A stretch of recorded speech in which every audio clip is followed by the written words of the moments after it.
So what's going on YouTube? Welcome back to the channel. Today we're going to talk about everything I hate about this truck. This may come as a surprise to you guys because, as you guys know, I'm a huge Ram fan, but there are some things I do not like about this truck, and today we're going to get into it. The very first thing we're going to talk about is quality. Let me show you what I'm talking about. Ever since I've had this truck, condensation builds up inside the housing where this LED light is. If you guys aren't familiar, this is a spotlight. So if you're backing up your trailer or if you're just backing up your truck, it helps to show you what's going on. You can actually move it, but condensation builds up in there. And don't worry, this one started doing it not long ago.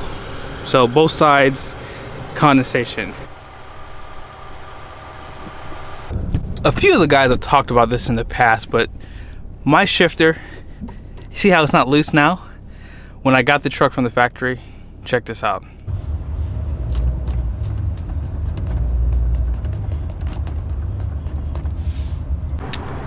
I never mentioned this either, but bed liner is starting to peel up too, as you can see there. Yeah. The very last thing for quality is the AC last year didn't get rid of that cold. Now I had a Ram truck before this one and the AC was way colder than this. And a few guys online mentioned that they got, I think, a recharge to the AC unit and it fixed the problem. So maybe this year, before the summertime comes, I'll get that fixed on a warranty too. So that's pretty much it. I mean, as far as quality goes, I mean, it's not hateful, but those are the things I hated about this truck that I saw and found so far. If I find anything else in the future, I'll let you know. All right, guys, so what I'm gonna go over next, I'll show you something about this truck real quickly. Not my truck, but this new truck that I just got. Check this out. Isn't that nice? So nice. I'm gonna show it to you really soon. The next thing on this list is gonna come as a surprise. It's actually the Cummins motor. The only thing I hate about this truck, and it's not necessarily the Cummins motor, it's really just our federal government and the emissions, is the fact that this truck goes into regen mode a lot. For example, I'm gonna turn the camera around just to show you. In my previous Cummins, the DPF always showed empty. I never saw anything inside of it. Every time I start this truck and drive it, if I drive it for 3 hours, there's always something showing inside the diesel particulate filter.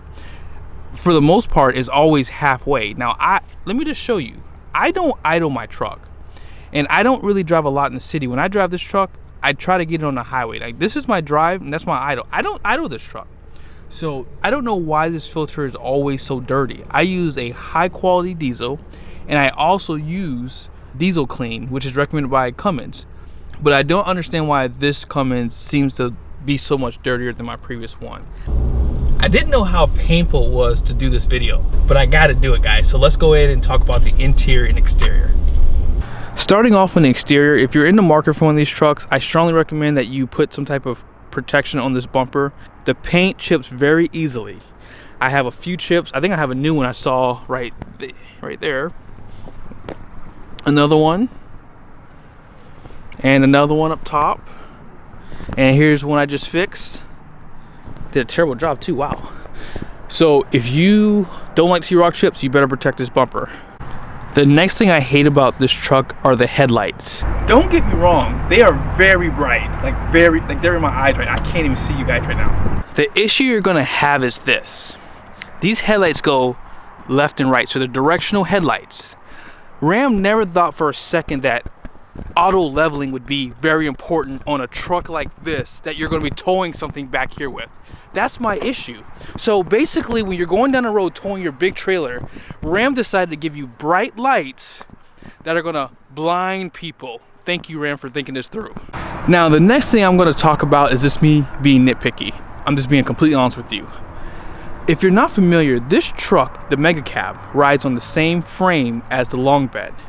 Now, the only issue with that is this truck is about almost 10, I think anywhere between 10 and 11 inches shorter than the long bed. I wish they would have added a slightly larger bed. Maybe a 7-foot bed would have been nice. I mean, this truck looks good with the 6'4", but I think it would have looked a lot better, number one. But number two, it would have given you a little bit more clearance when you're towing a trailer like a gooseneck or a fifth wheel. But again, that's just me being nitpicky. So we made it inside the interior. The very first thing I'm going to talk about that I hate about is actually going to be within this. Now, it's not the 12-inch. I know a lot of guys and girls have said that they've had issues with their 12-inch display. I've had no issues with it. This thing has actually been very reliable. The issue that I have, do you see the little hump right there? There's a hump there, and then there's one on the other side of the mirror. Those are the cameras that they have put on. There's actually one on the front grille too. If you're going to an RV park and you're getting ready to unhook your trailer, you want to back it up. You know, I try not to inconvenience my wife. I let her sit in the truck and I try to back in as best I could, then I let her hop out. The only issue with the camera system is this: there's no buttons that you can get to turn this on quickly. So you have to go through the screen, you have to go through your controls, and then you have to remember which one to hit, whether you're towing a conventional or you're towing well, this is conventional and then this is cargo. See, right there, you already have the anxiety of everyone looking at you in the park. So now you have to figure out how to get the cameras open. So I don't use this system because it's just not convenient. So you do have really good, amazing camera views. You have this left and right one that you can use here. And obviously you saw that you have the bed camera that you can actually zoom in on with too. I mean, isn't that cool? You can even adjust the center line if you like to, but the problem is they have this dead piece up here that they could have used for this. That's what I hate about the camera system. If you're watching this video, Ram, use this dead space. The next thing on the list, there's no telescoping steering wheel. I wish that there was a telescoping steering wheel. It does go up and down. You can adjust the pedals, but it would be a lot more convenient to have this go in and out. The next thing is your lumbar support goes in and out, but it does not go up and down. I had a fleet vehicle, Dodge Durango, where the seat went up and down. The very last thing I want to talk about is the wobble that the seats have. Now, I do have more aggressive tires, but before I installed those tires, this seat would wobble. It wasn't as bad as it is now, but I feel as though this is a brand new truck. The seat shouldn't be wobbling. The next thing on this list is going to come as no surprise to you guys because I've talked about it a few times. You guessed it, Eisen transmission. Not a fan. Let me show you why. Alright guys, so I'm going to do a launch here in a second. I want you guys to see this hesitation that it has. So ready, set.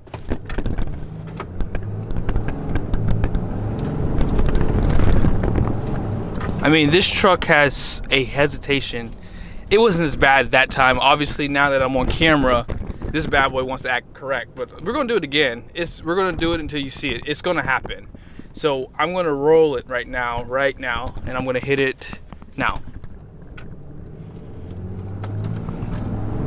That is horrible.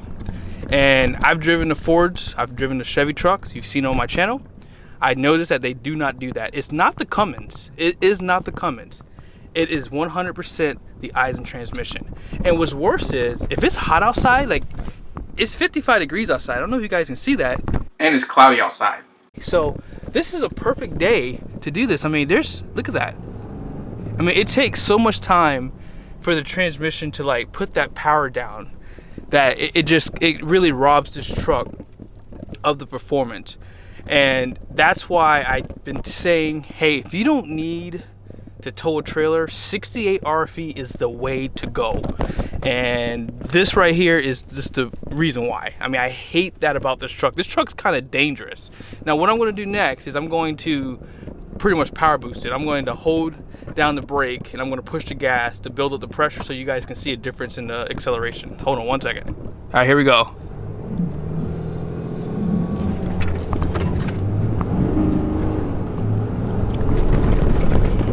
I mean, you can even see the hesitation when it goes into second gear. Like, it's just not smooth. And this transmission, it shifts hard. I mean, I won't be able to replicate that. I mean, it just does it when it wants to do it. The next thing I hate about the Eisen transmission is the fact that, I'm sorry my camera has a very slow zoom, but you guys can see that you can lock the gears in using your gear limiter here. One thing you're gonna have to do when you're riding around town, unload it. This transmission loves to shift up. Like, it just shifted up just now. I'm not even going 10 miles an hour and it's in second gear. That's normal because the way that they design these cars, they want to keep the temperatures down so they're not letting them rev high. And that's a good thing, right? But the problem is, if I decide to stop, it now has to downshift into first gear, so it's still working hard. like I just said, it just shifted down. But not even going 10 miles an hour and it's shifting up again. So you have to limit these gears. Like, if you're going to be crawling in traffic, you can lock it in second or third gear so that way it doesn't go into fourth gear, because even at 30 miles an hour it wants to shift to fourth gear. I don't know why they do that. I wish there was a way to stop that. Now, you could keep it in tow haul mode, but I feel like I don't want to have to drive my truck in tow haul mode if I'm not towing. I'd rather just this transmission be more refined to hold the gears a lot better than what it does, because it's just so busy. And this transmission is very unforgiving. It shifts hard. You can feel it. Like, even when my wife's sitting in a car, she'll be like, oh my gosh, like, why are you driving like this? I'm like, it's not me. I promise. It is not me. It's this Eisen transmission. TFL truck did mention that they were probably going to be replacing this. That is a good thing. I hope they do.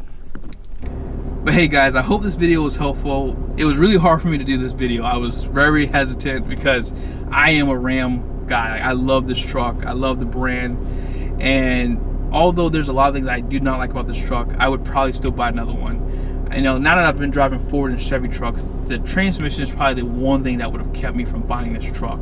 But apart from that, I mean, everything else is great. The Cummins, man, when you tow up this truck, it is the best. I mean, that sound that you get is just amazing. You don't hear it when you're driving, but when you like launch it from a stop, maybe one day I'll have to put my GoPro out there so you guys can hear it, but it's just amazing.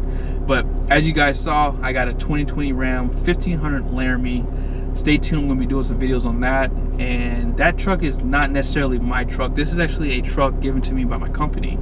I had a Dodge Durango, I did a video on that, and that truck is replacing it. So stay tuned. If you haven't done it yet, please pause it, subscribe to the channel, like the video, and be sure to share it. I mean, this might help someone out, and who knows, maybe someone at Ram might see this and they might fix some of the changes. The one thing I would like for you guys to change is this transmission. There's been some noise about potentially there being a replacement for the Eisen transmission, and I would love to see that. And I would love for you guys to fix these headlights, make them either adaptive or auto leveling up and down. See you guys next video.